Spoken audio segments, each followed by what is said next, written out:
Okay, and we are live, everybody. Good evening and welcome. We have people joining in from all sorts of different parts of the world right now.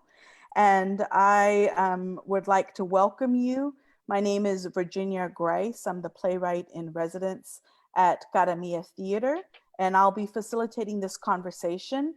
Today, we have the wonderful fortune to be talking to the cast, the director, the stage manager, of Dale Orlando Smith's wonderful audio, what was turned into an audio experience, My Red Hand, My Black Hand. And so very excited to have folks join us. And before we get started, I just wanted to say a little something about each of our panelists today. We had Jay Davis Jones, who is an artist, a tarot reader, a Reiki healer in the Dallas Fort Worth area. They believe in art as the search for spiritual healing, and most recently acted in Swimming While Drowning, which was a Cara Mia production by Emilio Rodriguez. And we are also joined by Alan Hayton, who is joining us actually in Alaska right now. And so is in the car, but still with us. And he currently works as a language in a language revitalization program. He's director of the Dayan Foundation, focusing on revitalization efforts for 10 indigenous languages of the Doyan region. We're also joined by the director of this production, who's the co-founder and the co-artistic director of Soul Rep. And this project was a collaboration between Cara Mia Theater and Soul Rep Theater. And so I want to start because I think that we're going to have some folks joining us that have heard the audio version of this play, and we'll have some folks joining us that haven't heard the audio version of this play. So I want everybody to have an entry point in knowing this work. I had the opportunity to listen to it yesterday. And so if we could just start with a brief sort of synopsis of what is this play about? Dale Orlando Smith's play is about a woman's journey through navigating the whispers from both sides of her heritage. She is part Lakota and Tlingit and part African American. And her ancestors are constantly a presence in her life. And we sort of get a scope of her entire journey and how that has impacted her, that reality that she has her red hand and her black hand to contend with through life, and so many of us black people believe and have been told that we have Indian in our family, and I'm definitely one of them. And on first read of this play, I thought this will speak to so many of us who feel left out of what feels very much a part of us, but we can't hold it or really speak of it or participate. And it just spoke to that space in me and so many people that I know, because that is this young person's um, conflict, and we get it in a sort of a, originally I was thinking choreo poem, because I was thinking movement and this poetry that she uses to spin this journey, but then it became impossible to have the choreo part, and so we boiled it down to an audio production that upon listening doesn't feel boiled down at all. Feels very epic, you know, and more than what I could have imagined in the physical, I think. So that's the play and a little bit of how we got to the audio production. It's incredibly epic, and it really does traverse time. It's a short piece, actually. In its entirety it runs about 30 minutes long, and yet we go through an entire generations of struggles throughout it. And I want to talk a little bit about process because originally the play was scheduled to be a live performance before COVID came and changed the way that we interact and the way that we conversate and the way that we make theater, really. And so I'd like to hear a little bit about the process of working on this play. How did you come to the decision of an audio version of the script? What was the process of adapting the script? Was there much adapting that had to happen? So if we could just talk a little bit about process, like how did we get to this version of this production? So Cottony and Soul Rep have partnered several times in the last decade and a half, probably, in what we call the Cafe Negro Arts Series.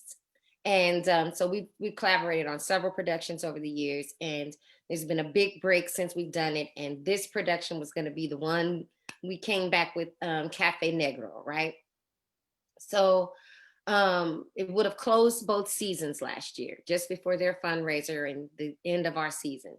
And then when COVID hit, we thought, okay, we'll just do it at the top of the season. No problem. We'll just put it to the beginning, save all our funds and move forward. Well, COVID kept going, and we found ourselves in September, moving towards September and thinking, what can we do? And I read the play again, and I'm hearing all of this music as I'm reading it. And I'm a juke joint child and a blues woman. So I was hearing the blues. I was hearing that constant drumming. And I thought of my good friend, Fred Sanders, who graduated from Booker T Arts Magnet with me in back in the day. I won't say what year. And I called him up and said, would you be interested in playing with us on this? And let him read it. And we talked. And I proposed it as an audio production with the same director originally. It was going to still be Ed Smith directing. So we got going, and Ed was like, you know what? I'm not really seeing this. Not seeing this the way you are, right? So I moved to another director because, I'm doing things at my job. And yes, this was my brainchild, but somebody else can direct it. And I passed it off to someone else, and then that didn't quite work out. And I was like, it looks like I'm supposed to go on this journey. And I jumped in with both feet, and I'm so glad it worked out the way it did. Because nobody knew the juke joint better than you. Nobody knew the juke joint better than me. Okay. Nobody knew it better. And the respect and love that I have for Frederick and the way we've been dying to work together, and we got the opportunity to do it. And I knew whatever we came up with was going to really support the play. Then I have Ashley, who is a super trooper. I'm like, Ashley, I'm starting this new position at work. Make this play work. Make this schedule work for me. And she did it, and it was smooth sailing, just a beautiful experience. And then to find out from this beautiful cast that once we got into the process, hi, Ndombi. I see Ndombi joined us. Oh, great. Realizing it was going to be something of a growing and healing process for everybody involved. From the beginning, we all were like, uh-oh, we're about to go on a spiritual ride. And we did, and it was beautiful. And everybody played such an integral role in it. And Jay, with all that she brings, got us started every day. I mean, it was just something to look forward to for the end of my day going into rehearsal for this. So no, we didn't adapt the script at all. It's exactly as written. We just added the layer of Fred's beautiful orchestration, those musicians at Weatherford College, of that Chris Green on guitar, we just added that piece, and it just flew. It flew right there. And Ndombi, thank you for joining us. It's really great to see you. I had the great fortune of listening to your voice yesterday. And it was wonderful to hear the music. We were just talking about the music and how we got to this point of an audio version of this play. And so I wonder at this point, if you don't mind talking a little bit about the music and what the influences are, and just letting us know a little bit about what we're listening to when we listen to the play. Well, thank you for asking me about that. This has been a wonderful opportunity to work with such amazing creative forces to present a piece, and it's more of a challenge also when you're doing it in form of an audio version. So you have to be very, very, very particular about what you want the visual to look like the listener's mind when they listen to this piece and they hear it. And so, based on what the play actually is, it was the juxtaposition of uh, the blues with indigenous music and putting that together in a way where it also combined both energies that synergistically work together as well. So you got an experience that gave you both cultures, and what did that experience create when they meshed their worlds together? So it's kind of that. And I believe as we lived and became and lived inside of the characters, that was the story that we were trying to tell. So being that I come from, I'm from originally from a gospel background, so that's one of the strongholds in my um, experience, and so the blues probably it comes natural to me in that regard. So it was an honor to be able to be a part of the music and giving voice to what that may feel and sound like. And also, Frederick was very integral in giving us the cues we needed to. And there was a lot of great research done by all the members involved in this particular piece to help shape and craft the energy that needed to exist in the music that we created to represent both the the red voice and the black voice in this particular piece. Great, thank you very much. I'd want to turn to the actors at this point.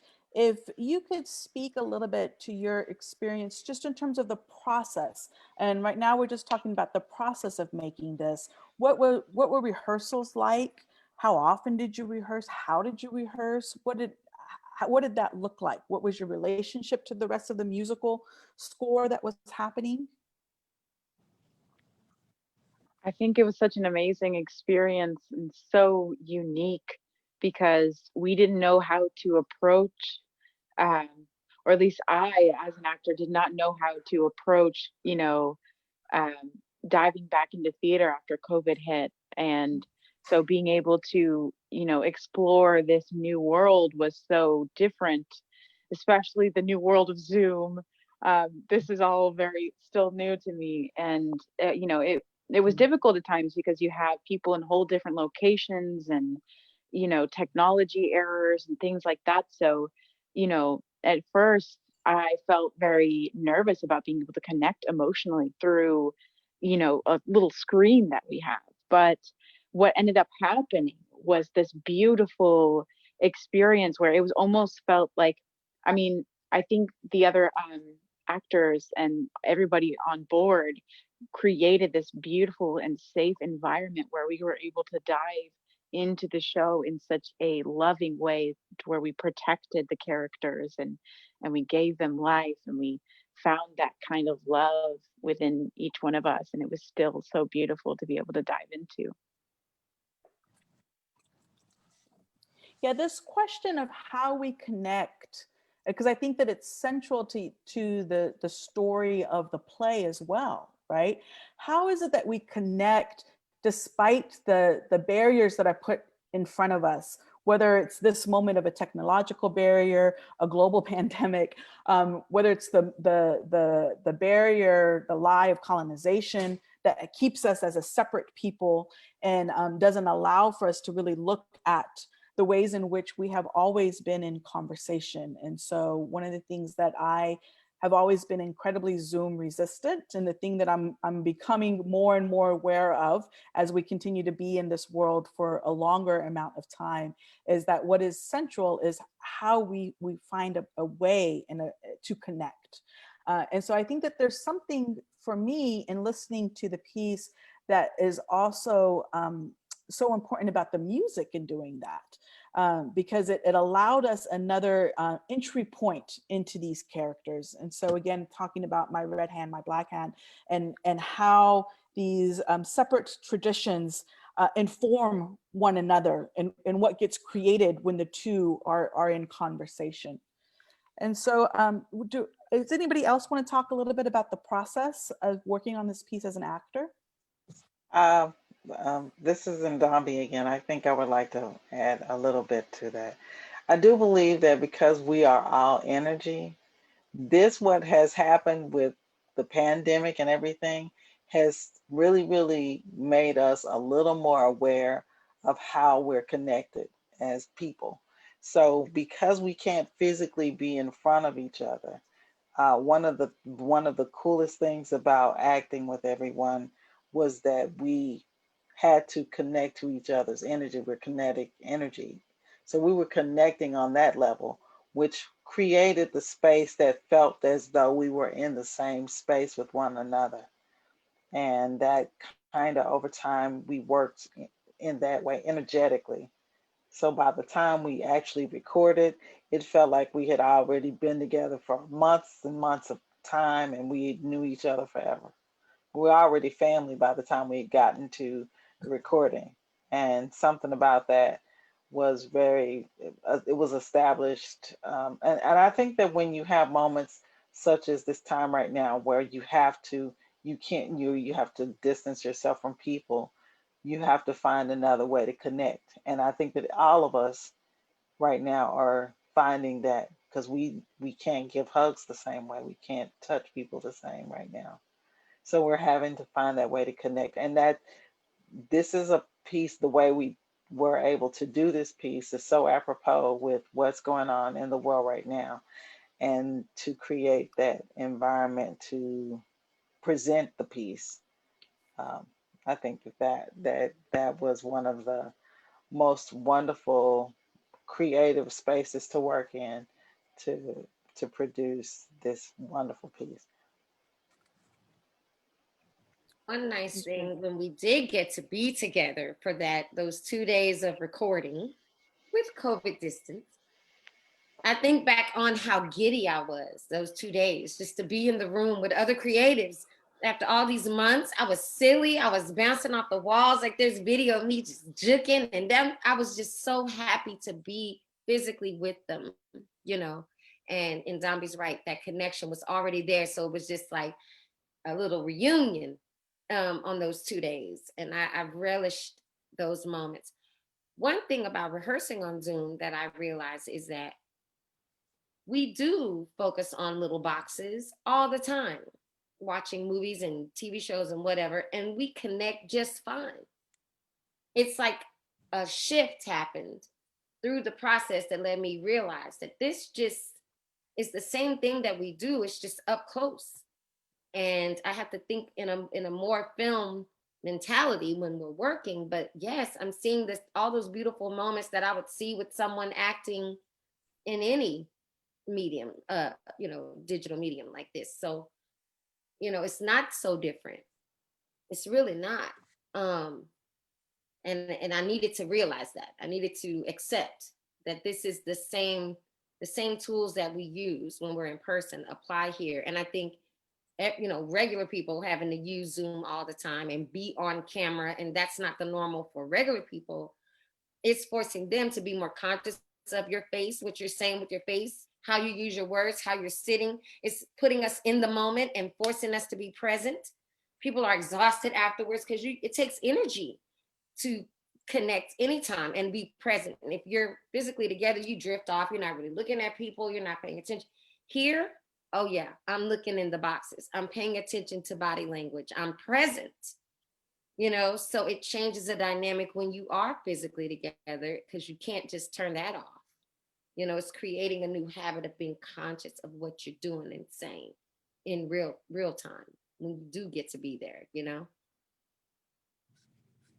And it goes back to that question of not just taking energy, but as Ndabi was saying, that we are energy. Mm-hmm. And so as a director, how do you tap into that energy so that as I'm sitting here in my living room listening to this piece, I feel the movement of the characters as they're exploring this issue across generations. I would love to hear a little bit more from you. We were talking earlier, but Alan, if you don't mind speaking and talking a little bit about your experience with the process. What was it like for you working in this way what was it like for you? Because you came down for the recording, is that correct?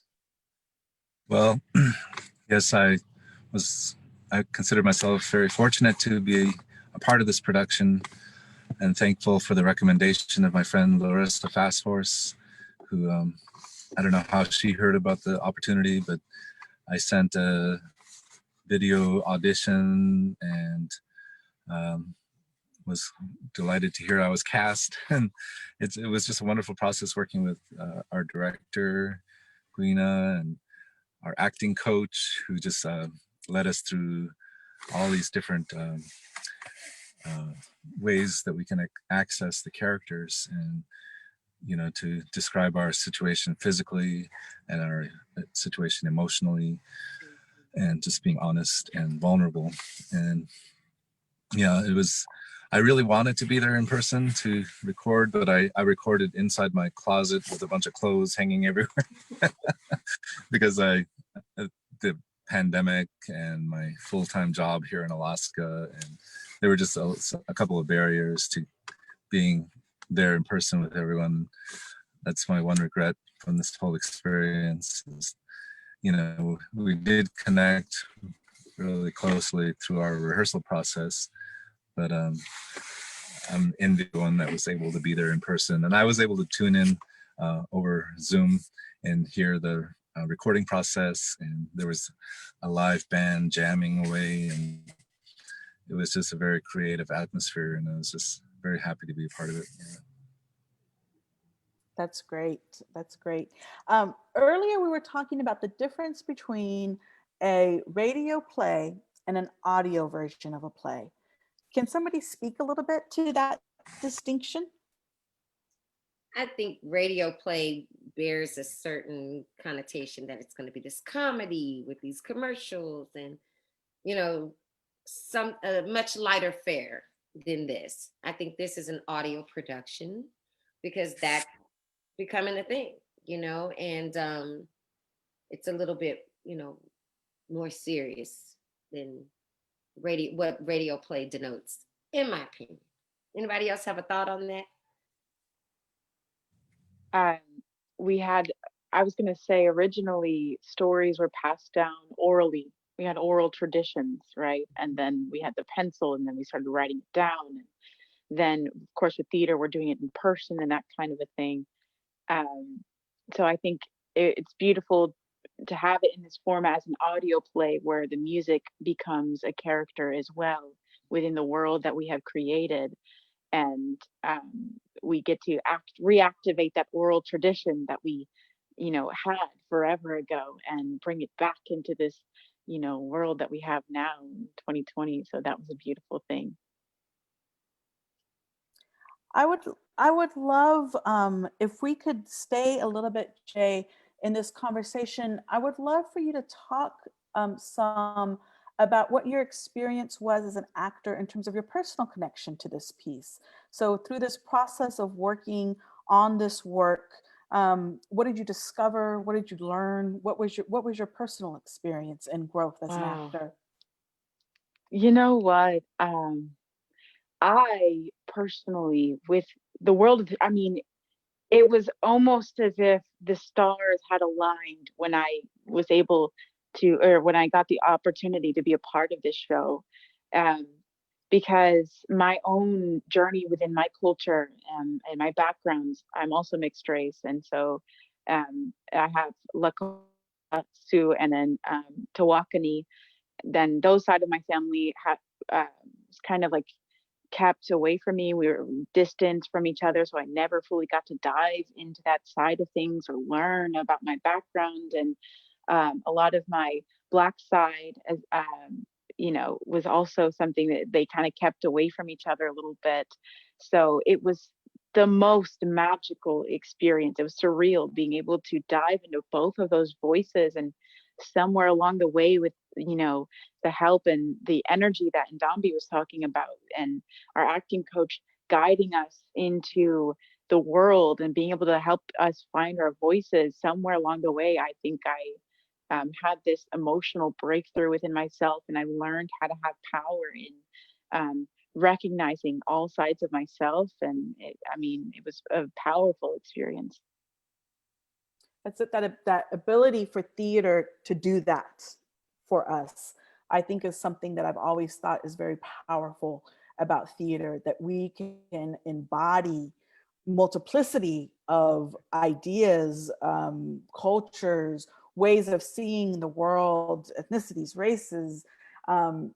One of the things about the piece that I love so much, I keep talking about the time and the way that time functions, that we have the past, present, and future inside of us. And the theater becomes this place where all of those things can coexist. Alan, do you mind talking a little bit about your experience on this piece? What did you learn? What did you discover in working with this work? Well, it was well timed for me as well. I was feeling a little uninspired with kind of the grind of work. And it's really great to have this creative outlet and to be a part of a stellar cast like this and the companies. And I feel like I made some new friends, and it was interesting, you know, participating. I've done a prior production just in the spring of As You Like It, and I played multiple characters in that production, and we recorded over Zoom, or I forget if it was another, you know, video conferencing platform, but we weren't able to, because it was early on in the epidemic and we didn't think recording in person was a wise idea. We still did. There were so many reservations and unknowns with the virus at that point, so we didn't feel safe recording together in the same space. So we recorded distance, and it turned out really well. It's not quite the same, you know, as being there live with an audience. I think theater has that requirement in a way, you know, of just that electric energy that Ndambi was talking about between the audience and the performers. And so it's not a substitute, but, you know, it's what we're doing today. And I hope that we'll be able to return to the stage in the near future. But in the meantime, we just connect as we can, being human beings and, you know, finding ways and finding solutions. For me, what was an interesting experience in listening to it is certainly I didn't feel like the live experience of watching something with other people, but what I did feel was that I was inside of her world. You know, there was something about the way that the music functioned, the voices functioned, the rises in the music. So the music would, you would hear one thing, and then you would hear another sound sort of come inside of what you were already hearing. And what that really made me feel, I listened to it alone.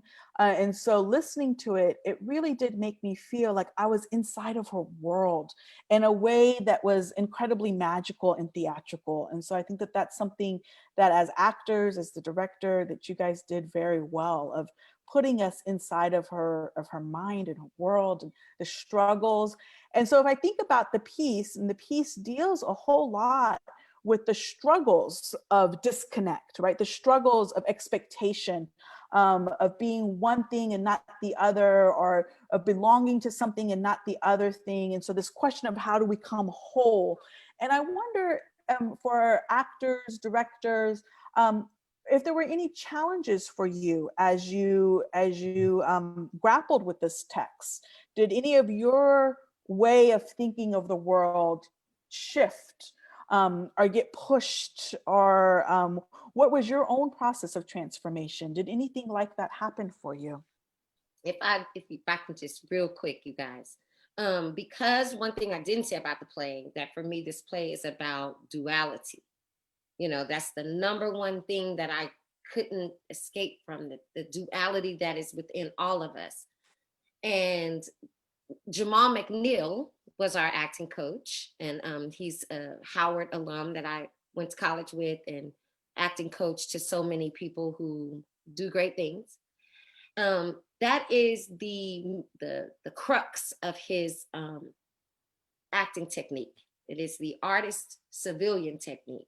It's looking at both sides of your self and embracing the light, the dark, whatever is there, and using it in your work.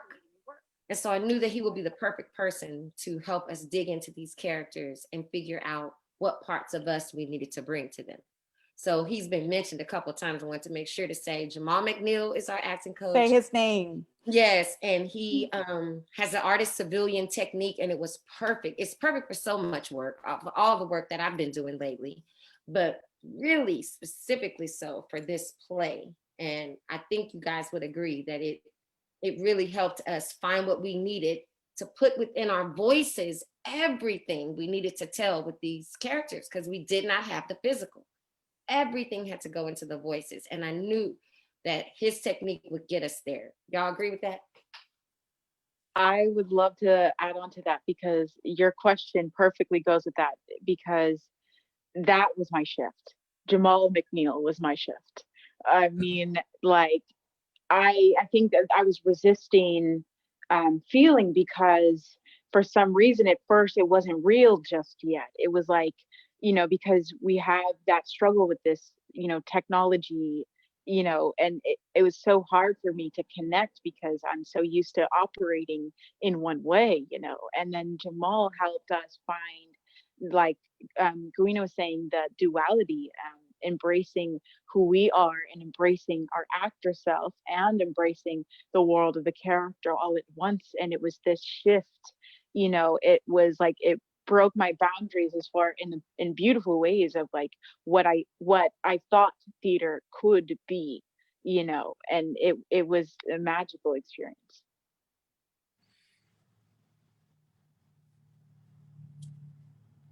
Anybody else have a thought on that? Oh, and Domby's trying to reconnect, it looks like. Yeah, it was a very short play. I was wishing that it was longer and could learn more about these characters and spend more time with them. It was too short for me, but and it was, the father and mother characters really kind of were within the daughter's space. We weren't. I don't know if we were just representations of what we meant to her.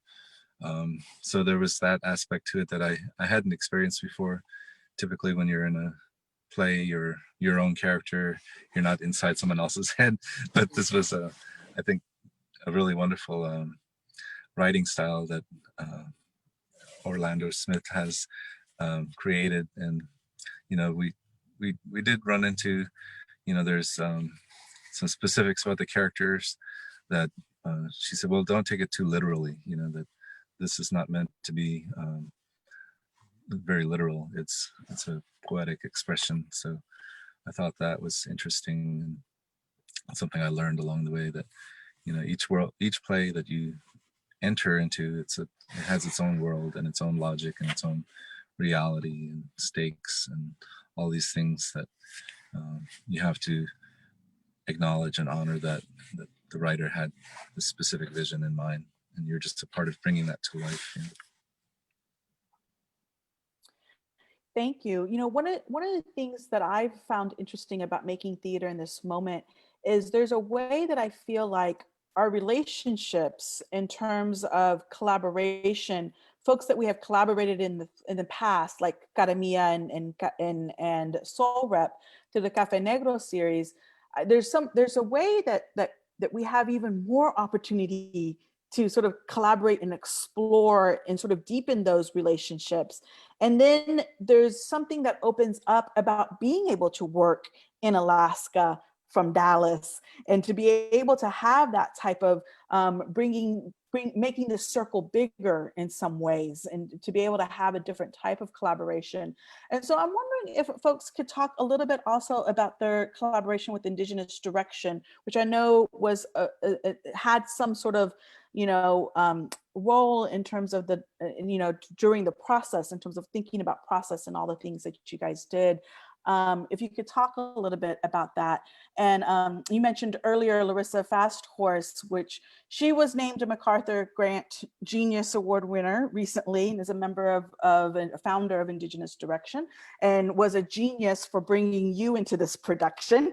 And so if you guys could talk a little bit about that relationship, and also in terms of just in terms of that collaboration, I'd be interested in hearing a little bit more about that. Yeah, they were very helpful in helping us to delve a little bit more into the culture, and even pronouncing the tribes, and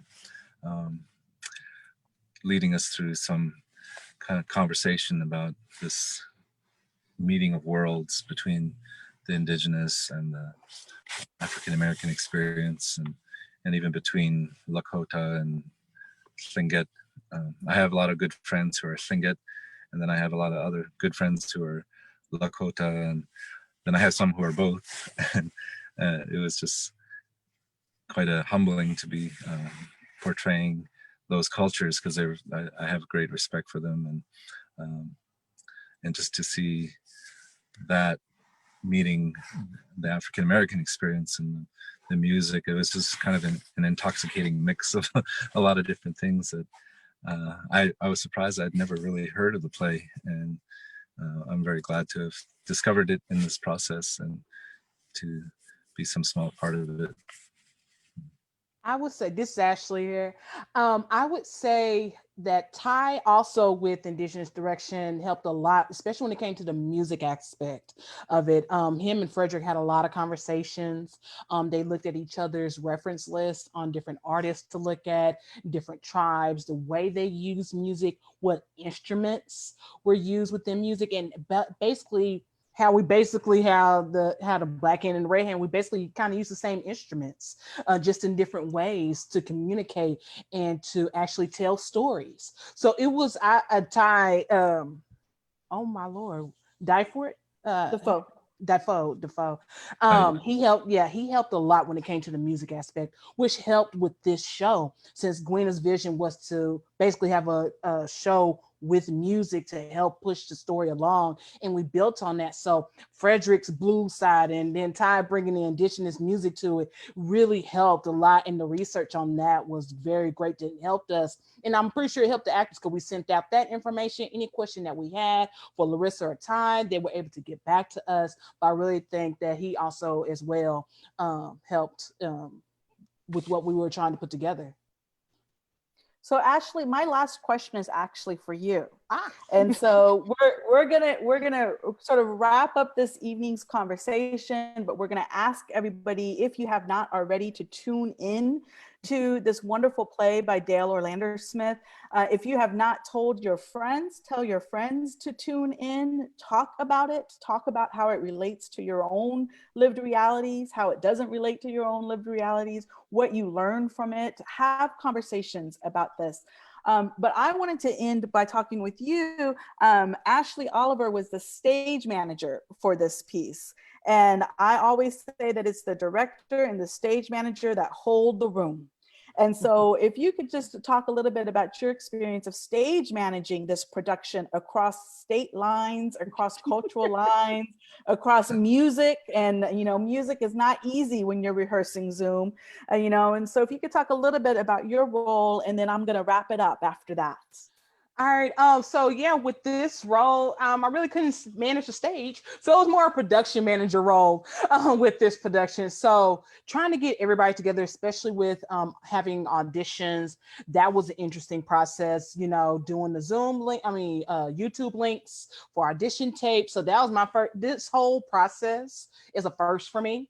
Dealing with the pandemic and everything that's going on. So this basically has built another trade upon what I already know. So getting everybody together, I've never sent so many emails in my life. Never in my life have I sent so many emails. And I send emails a lot, but this is a lot. But trying to wrangle people together for Zoom meetings and things wasn't as difficult as I thought, because we don't have to worry about being in one room. We don't have to drive anywhere. We don't have to worry about, oh, is that too far? Okay, what rehearsal space can we get? No. We at home or we in our car? Let's rehearse.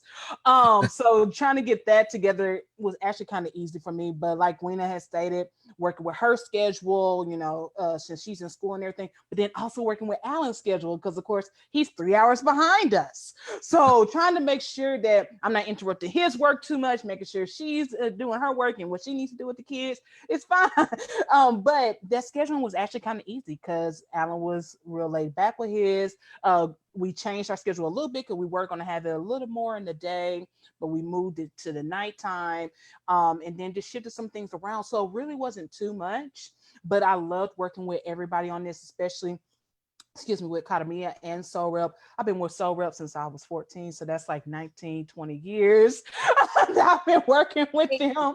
And I think the last time I worked with Kadamia was when we did Mexican Medea. That was like 2002, 2003. Oh, yeah. So being with this family, Cafe Negro, it was a great process, and everybody seemed to be on top of their game.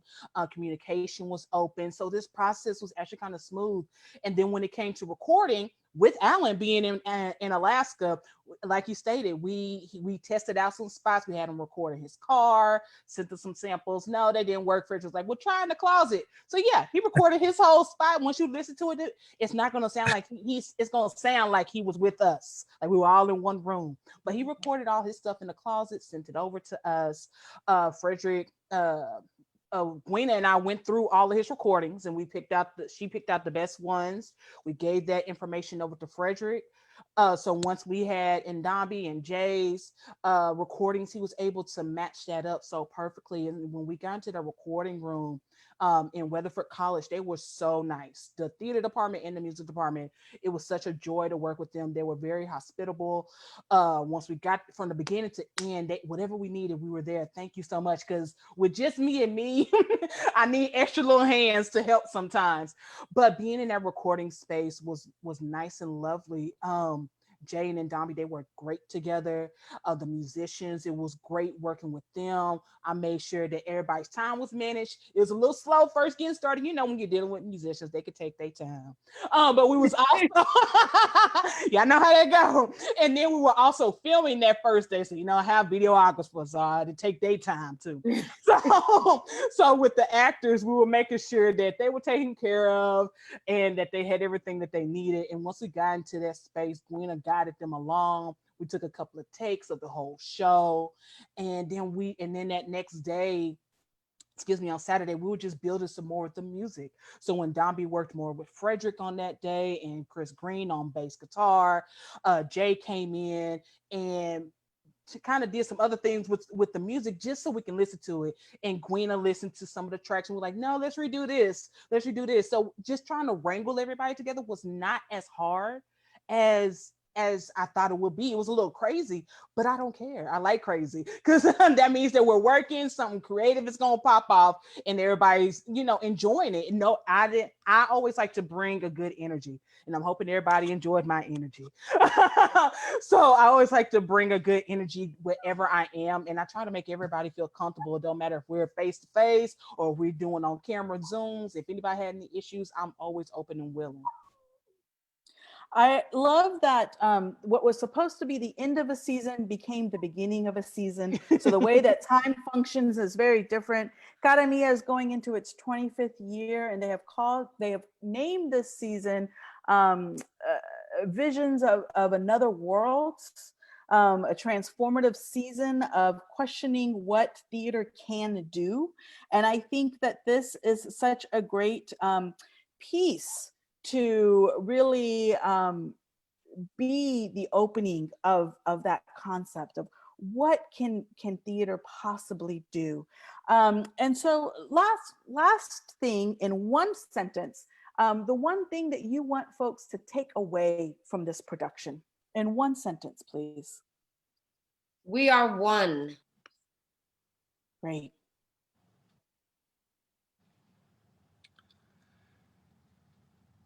Amen. Thank you. David asked a question in the chat. he says two questions, but I think so. The music is so layered, richly orchestrated and arranged. What was it like to direct a play with such high energy music? That's interesting because all the music was like in theory and in my head, and trusting that what Fred and I were discussing was going to translate through Ty and through the musicians and be what we needed. I didn't have the music up front. He would listen to the recordings of our rehearsals and use that to send me this synthesized version of stuff. And I was like, okay, I'm kind of imagining what that might be with this instrumentation that he's telling me. So it was an exercise in trust. I'm like, this is going to come together. I know it will. You know, the gods made it work right, because I did not have that to drive anything. It was all in theory. And I'm just surprised and elevated every time I listen to it. I'm hearing something new. And I'm the biggest Chris Green fan, I think, in the world. And I know I'm the biggest Ndombi fan in the world, like in the world. I challenge somebody to that. I may take you up on that challenge. I love that music, man. It is Oak Cliff. It is my soul. It is my life. It's my language. And then that blues guitar is my other language. So it's just everything. And Dobby and Jay, one sentence of what you want people to walk away with when they listen to this production. Find your voice.